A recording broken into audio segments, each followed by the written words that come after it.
எங்கள் ஊரில் திருவிழா நடந்துகிட்ருக்கு. அதில் இன்றைக்கி வந்து கூழ் ஊற்றுற நாள். கூழ் ஊற்றுறதுனா கூழ் மட்டும் ஊற்ற மாட்டாங்க.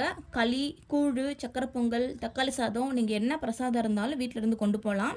நாங்கள் இந்த வருஷம் கூழ் கொண்டு போகல, சக்கரை பொங்கல் தான் செஞ்சுருந்தோம்.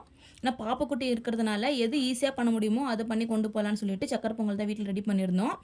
நம்ம வந்து அப்படியே கொட்டி எடுத்துகிட்டு போக மாட்டாங்க. எந்த பிரசாதம் செஞ்சாலும் நம்ம சூட்டோடு இருக்கும்போதே கரண்டியில் உருண்டை உருண்டையாக பண்ணி எடுத்து வச்சுருவாங்க. ஏன்னா அங்கே ரொம்ப கூட்டமாக இருக்கும். கூட்டத்தில் வந்து பிரசாதம் வந்து அங்கே போய் கரண்டிலாம் வச்சு கொடுத்துட்டு இருக்க முடியாதுன்றதுனால இந்த மாதிரி உருண்டை பிடிச்சி எடுத்து வச்சுட்டா அப்படியே பிரசாதம் கொடுக்கறதுக்கு ஈஸியாக இருக்குன்றதுனால நம்ம மட்டும் இல்லை, எல்லாருமே அந்த மாதிரி தான் கொண்டு வருவாங்க. இது வந்து 2 சாமிக்கு கொண்டு போகணும். 2 மாரியம்மன் சாமிக்கு. அதனால் எப்பயுமே பிரசாதம் வந்து 2 பாத்திரத்தில் கொண்டு போவாங்க. நாங்கள் 2மே ஒரே பிரசாதம் கொண்டு போனாலும் போகலாம். இல்லை நீங்கள் வேறு வேறு செஞ்சாலும் செஞ்சுக்கலாம். நாங்கள் சக்கரை பொங்கல் தான் சிம்பிளாக செஞ்சோம். 2 சாமிக்கும் அதுவே தான் கொண்டு போயிருந்தோம். காலையில் எழுந்து வேலையெல்லாம் ஸ்டார்ட் பண்ணிட்டோம். ஒரு 2:30, 3 மணி போல் வீட்டில் இருந்து கிளம்புற மாதிரி இருக்கும். அதுக்குள்ளே எல்லா வேலையும் முடிக்கணுன்றதுனால சீக்கிரமாகவே ஸ்டார்ட் பண்ணிட்டோம்.